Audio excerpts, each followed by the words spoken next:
जन दरबार न्यूज आपको रखे आगे। एक आंकड़ा देता हूं। नमस्कार, स्वागत है। आप देख रहे हैं जन दरबार न्यूज और मैं हूं आपके साथ तनु बालियान। बुलेटिन की शुरुआत करेंगे झारखंड से। आपको बता दें, झारखंड के रांची से इस वक्त की बड़ी खबर सामने आ रही है। झारखंड विधानसभा चुनाव के लिए प्रधानमंत्री नरेंद्र मोदी ने बोकारो के चंदन क्यारी में सभा की। उन्होंने एक बार फिर रोटी माटी और बेटी की सुरक्षा का नारा दिया। चंदन क्यारी के चंडेपुर मैदान में पीएम ने कहा, भाजपा का यहाँ एक ही मंत्र है, हमने झारखंड बनाया है, हम ही संवारेंगे। इसके साथ ही उन्होंने एक रहेंगे सेफ रहेंगे की बात को भी दोहराया। वहीं पीएम मोदी ने कहा, हमने अनुच्छेद 370 को जमीन में गाड़ दिया है, अब ये कभी नहीं लागू कर पाएंगे। कांग्रेस नेता सोनिया गांधी पर निशाना साधते हुए बोले, सरकार वह खुद चलाती थी, प्रधानमंत्री पद पर मनमोहन सिंह को बैठा रखा था।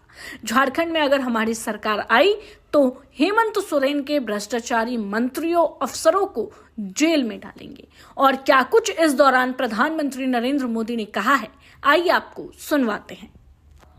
80,000 करोड़ 10 साल में कितने? जरा सबके सब बताइए, 10 साल में कितने? 80,000 करोड़। 2014 के बाद दिल्ली में सरकार बदली, आप सबने दिल्ली में, केंद्र में आपके इस सेवक मोदी को सेवा करने का अवसर दिया। और सेवा कैसी होती है? बीते 10 साल में हमने कितना पैसा दिया बताऊं? बताऊं? बताऊं? याद रखोगे? अच्छा ये बताओ, उन्होंने कितना दिया था? उन्होंने कितना दिया था? उन्होंने कितना दिया था? केंद्र में भाजपा एनडीए सरकार बनी तो 10 साल में हमने 3 लाख करोड़ रुपए से अधिक झारखंड को दिया। कितना? जरा जोर से बोलिए, कितना? उन्होंने कितना दिया था? हमने कितना दिया? ये ज्यादा हुआ कि नहीं हुआ? 4 गुना हुआ कि नहीं हुआ? तो हमारा आपके प्रति 4 गुना प्यार है कि नहीं है? है कि नहीं है? जन दरबार न्यूज आपको रखे आगे। और चलिए रुक कर लेते हैं अगली खबर का। आपको बता दें, मुंबई से बड़ी खबर सामने आ रही है। महाराष्ट्र विधानसभा चुनाव के लिए बीजेपी ने रविवार को अपना घोषणा पत्र जारी किया। गृह मंत्री अमित शाह ने घोषणा पत्र को सार्वजनिक किया। डिप्टी सीएम देवेंद्र फडणवीस ने बताया कि हमने 25 लाख नौकरियां देने, महाराष्ट्र के पूर्ण विकास, किसानों के लिए भावांतर योजना, कर्ज माफी, स्किल सेंटर्स और महिलाओं को 2100 रुपए देने का संकल्प लिया है। महाराष्ट्र की 288 सीटों पर 20 नवंबर को मतदान होगा और नतीजे 23 नवंबर को आएंगे। महाराष्ट्र में भाजपा, शिवसेना, शिंदे, एनसीपी, अजीत पवार मिलकर चुनाव लड़ रही है। इस गठबंधन को महायुति नाम दिया गया है। और क्या कुछ इस दौरान गृह मंत्री अमित शाह ने कहा है, आइए आपको सुनवाते हैं। आज यहां पर अभी जिस संकल्प पत्र का विमोचन हुआ, वो संकल्प पत्र ये महाराष्ट्र की महान भूमिका, सारी जनता के आकांक्षाओं का प्रतिबिंब है। महाराष्ट्र एक प्रकार से कई युगों से हर क्षेत्र में देश का नेतृत्व कर रहा है। एक जमाने में जब जरूरत थी तब भक्ति आंदोलन की शुरुआत भी महाराष्ट्र से हुई। जब जरूरत पड़ी तब गुलामी से मुक्ति का आंदोलन भी शिवाजी महाराज ने यही भूमि से किया और जब जरूरत पड़ी तब सामाजिक क्रांति की शुरुआत भी यही महाराष्ट्र ने की।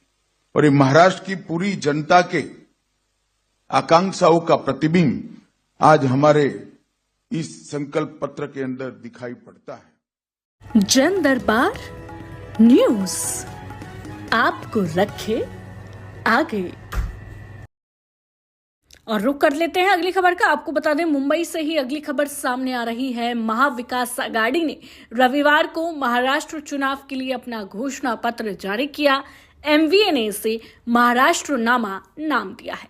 कांग्रेस अध्यक्ष मल्लिकार्जुन खड़गे ने कहा कि महाराष्ट्र के विकास के लिए हमारे 5 स्तंभ है। महाराष्ट्र का विकास और प्रगति खेती, ग्रामीण विकास, उद्योग और रोजगार, शहरी विकास, पर्यावरण और जन कल्याण पर आधारित होगा। खड़गे ने कहा, हम 5 गारंटी दे रहे हैं और ये पूरे महाराष्ट्र के कल्याण के लिए होगी। हम हर परिवार को सालाना 3 लाख रुपए की मदद भी करेंगे। महालक्ष्मी स्कीम महिलाओं को 3,000 रुपए महीना देगी। महिलाओं के लिए बस सर्विस फ्री रहेगी। हम उन किसानों को 50,000 रुपए देंगे जिन्होंने अपना कर्ज वक्त पर चुकाया है। और क्या कुछ इस दौरान मल्लिकार्जुन खड़गे ने कहा है, आइए आपको ये भी सुनवाते हैं। महाराष्ट्र के प्रगति और विकास के लिए हमारा विजन 5 मुख्य पिलर्स हैं। एक, खेती बाड़ी और ग्रामीण विकास, उद्योग और रोजगार, शहरी विकास, पर्यावरण तथा जन कल्याण पर आधारित है। महाराष्ट्र की तरक्की और खुशहाली के लिए हम अपना मैनिफेस्टो महाराष्ट्रनामा आपके समक्ष रखते हैं। ये हमारा सभी का संकल्प है। जन दरबार न्यूज आपको रखे आगे। और चलिए बढ़ते हैं अगली खबर की ओर। देश की राजधानी दिल्ली से इस वक्त की बड़ी खबर आपको बता दें, केंद्रीय मंत्री मनोहर लाल खट्टर ने ईवी रैली को हरी झंडी दिखाई। इस पहल का उद्देश्य स्वच्छ और बिजली चालित परिवहन की ओर भारत की यात्रा को गति देना है। केंद्रीय मंत्री मनोहर लाल खट्टर ने कहा, यह कार्यक्रम महान उद्देश्य के लिए शुरू किया गया है। इसका लाभ मिलेगा खासकर दिल्ली जैसे शहर में, जहां इसकी बहुत ज्यादा आवश्यकता थी।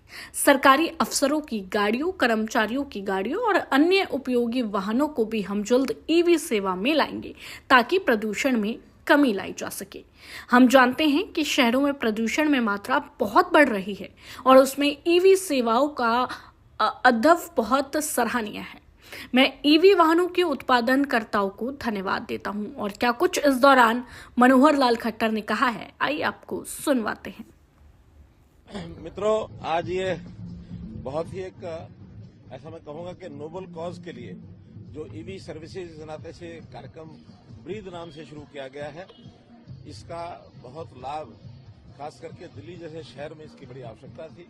और इसको सबसे पहले चरण में हम जितने सरकारी व्हीकल्स हैं, अफसरों की गाड़ियां हैं, हमारे कर्मचारियों के जो वाहन हैं और भी जो उपयोग आने वाले वाहन हैं, उनको सबको ईवी सर्विसेज पर लाएंगे ताकि प्रदूषण में कमी लाई जा सके।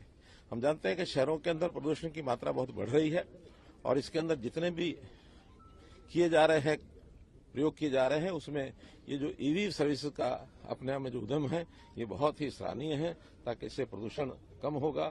एक साफ सुथरी स्वच्छ हवा लोगों को यानी सांस लेने में उनका लाभ मिलेगा। तो इसलिए इस अवसर पर जितने भी उत्पादन करता है इन व्हीकल्स के, उन सबको जो नीति निर्धारण किया है, जिन भी अधिकारियों ने, जिन विभागों ने, उनको सबको मैं धन्यवाद देता हूं, इनकी पूरी पूरी प्रशंसा करता हूं। जन दरबार न्यूज आपको रखे आगे।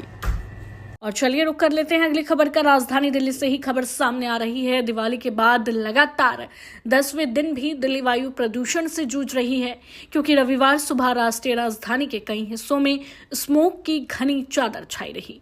केंद्रीय प्रदूषण नियंत्रण बोर्ड यानी कि CPCB के आंकड़ों के अनुसार आज सुबह 8 बजे तक दिल्ली में वायु गुणवत्ता सूचकांक AQI 335 दर्ज किया गया, जिसे बहुत खराब श्रेणी में रखा गया है।